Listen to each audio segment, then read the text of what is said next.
Hello and welcome to our third phonetics lecture video. Today we are continuing with our phonetics module with an examination of the articulatory phonetics subfield.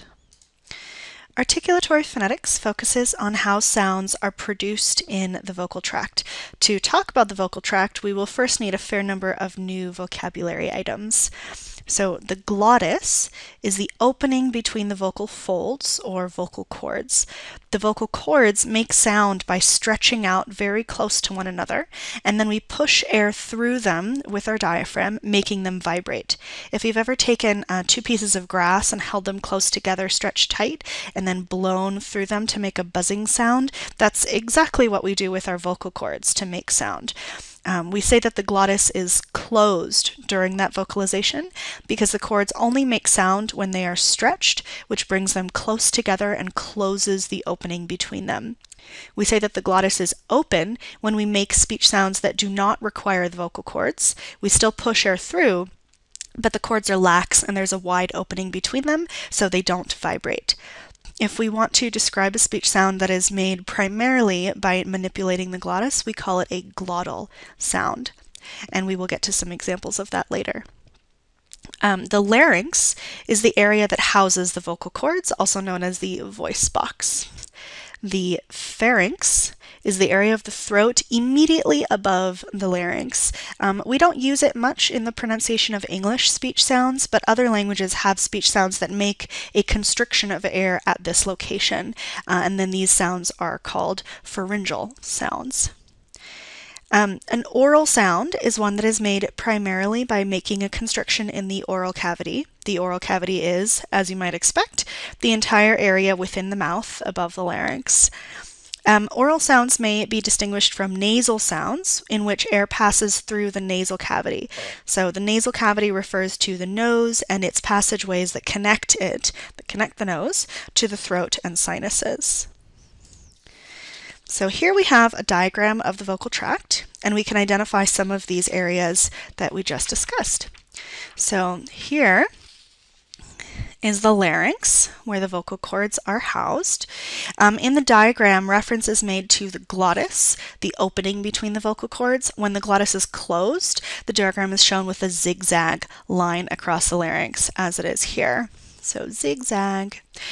When the glottis is open, this kind of diagram is often shown with a straight line across the larynx to represent a lack of vibration of the vocal cords.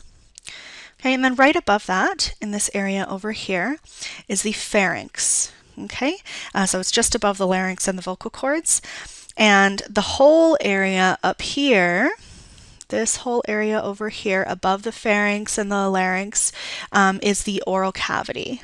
Okay. Within the oral cavity, we have several more terms to describe specific areas that we utilize to make different kinds of sounds. The uvula over here is kind of like the little punching bag, according to a Bare Naked Lady song, that hangs at the back of your mouth. If we make a sound by bringing the tongue to approach or touch the uvula, that sound is referred to as a uvular sound. We don't have uvular sounds in English, but again, other languages may make use of them. Continuing to move forward in the mouth from this point, we have the velum. So this up here is the velum, kind of this whole area. That's the part of the roof of the mouth. It's farthest back. It's also known as the soft palate. So it's the farthest back part of the roof of the mouth before you get to the uvula and the throat. So if you take the tip of your tongue and touch your teeth, and then slowly run it across the roof of your mouth as far back as you can go, you know you've hit the velum when you feel the surface get soft. Okay, where the roof of your mouth is getting soft. We don't usually make sounds by touching the tip of our tongue to the velum, but it is a convenient way to identify it when we're just trying to feel what these areas are. Usually when we make a velar sound, velar for velum, we use the back of the tongue. So a k sound, as in the English K, for example, is made by touching the back of the tongue to the velum. K, k. One of the very important functions of the velum is that it allows us to make nasal sounds. The velum can actually lift up to close off the nasal cavity, to make a purely oral sound, or it can lower down and allow air to pass through the nasal cavity, making a nasal sound. So here in this diagram, the velum is lowered, so there's this space right here, and air can pass up through the throat into the nasal cavity. So if this person is going to make a sound with this configuration of the vocal tract, that sound is going to be a nasal sound. Okay. If you try and make a vowel sound and then switch back and forth between making it an oral sound or a nasal sound, you're primarily moving the velum. So you can go ahead and try it with ah. So say oral or normal ah, and then a nasal ah, ah, ah, ah, ah. Okay, so you're not really moving anything in your mouth, but you are moving the velum to change the flow of air from purely oral to passing through the nasal cavity. The hard palate, on this diagram just labeled as palate. So the hard palate is the part of the roof of the mouth in front of the velum. It is, unsurprisingly, pretty firm, hence the term hard palate. Like velar sounds, we usually make palatal sounds by moving the middle or back part of the tongue towards the hard palate. So a y sound is a palatal sound, and your tongue is very, very close to the hard palate when you make a y sound. The alveolar ridge over here, right in front of the hard palate, but behind the teeth, is the bumpy ridge behind your teeth. So for alveolar sounds, we do actually use the tip of our tongue, usually. For example, most English speakers will make a T sound at the alveolar ridge. So go ahead and try it and feel where your tongue is touching. T, t. In front of the alveolar ridge are the teeth. We can make lots of sounds with our tongue touching our teeth. Some English speakers will actually make their T with the tongue touching their teeth, which would sound kind of like this. T, t, instead of a purely alveolar t, t, t, t. You can hear the difference. It's pretty subtle. Another sound we make with our tongue at our teeth is the sound that we use the theta symbol for. So th. That's another example, th, where our tongue is touching our teeth. We use our lips to make sounds like b and p, where the two lips come together, or even f and v, where the lower lip is touching our upper teeth. So the lips, teeth, alveolar ridge, hard palate, velum, uvula, pharynx, larynx, glottis, oral cavity, and nasal cavity are all used to produce various speech sounds. And sometimes we may use more than one organ of the vocal tract at once in producing a sound, which leads us to have multiple terms to accurately describe a speech sound and distinguish it from all other speech sounds. So we're going to take a look at some of these terms. The first set of articulatory terms we will use to describe are describing consonants. So consonants are made with a constriction somewhere in the vocal tract, whether it's at the glottis or the lips or anywhere in between. One of the main classifiers for consonants is where they are produced, or the place of articulation. We've actually already discussed most of the major places of articulation just by examining the diagram of the vocal tract, so let's review them in a little bit more detail now. So bilabial sounds are made with both lips coming together to constrict the airflow. So bi for two and labial for lips, bilabial. The primary bilabial consonants of English are p, b, and m. So try making these sounds and feel what your lips are doing. B, p, m. So is your tongue really involved in any way when you make these sounds? Does your tongue move, or is it really just your lips? Labiodental sounds are made by bringing the lower lip, labial, to the upper teeth, dental. These sounds are f and v. F and v.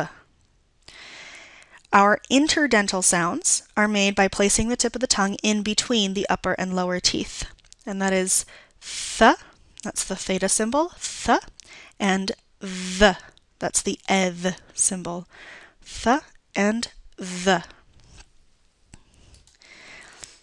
Alveolar sounds are made by placing the tongue at the alveolar ridge. There are quite a lot of alveolar sounds in English, including t, d, and n. We also have s and z, l and r.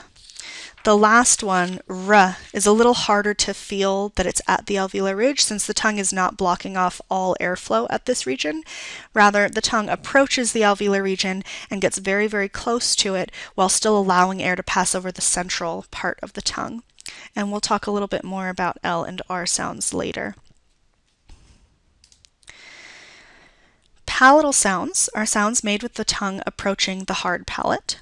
As mentioned earlier, we usually bring the middle of the tongue up to the hard palate for a true palatal sound like y, but many phonetic texts will also consider the sounds sh, zh, ch, and j to be palatal since part of the tongue touches the hard palate when we make these sounds. Most English speakers make these sounds with the tongue touching only the very front of the hard palate, but for simplicity's sake we will continue to categorize these as palatal. The velar sounds of English include the k, g, and the nasal ng sound.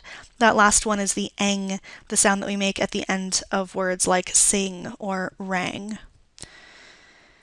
English does not have any uvular sounds, but if you're familiar with older French dialects or Semitic languages like Hebrew and Arabic, you may have heard some of these sounds. So that first one that looks like a capital R sounds like ra, ra. The second one, the Q, is a ko, ko.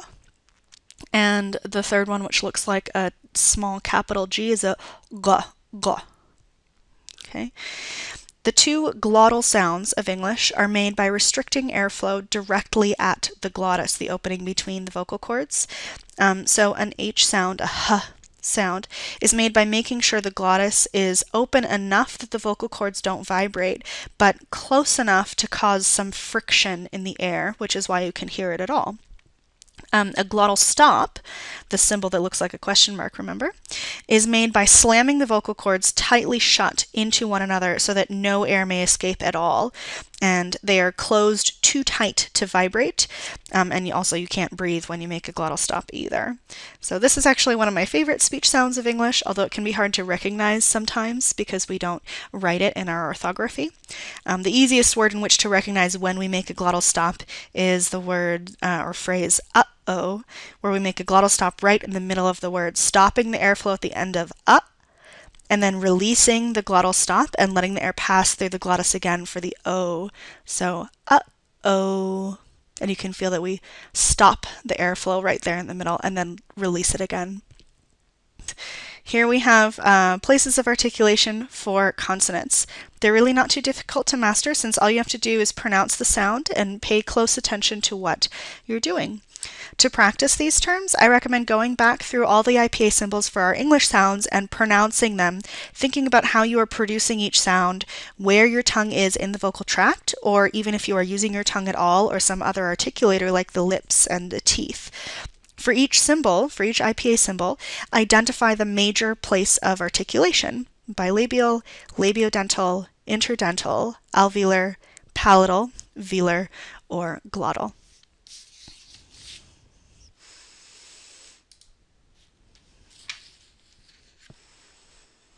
Let's Control-Shift.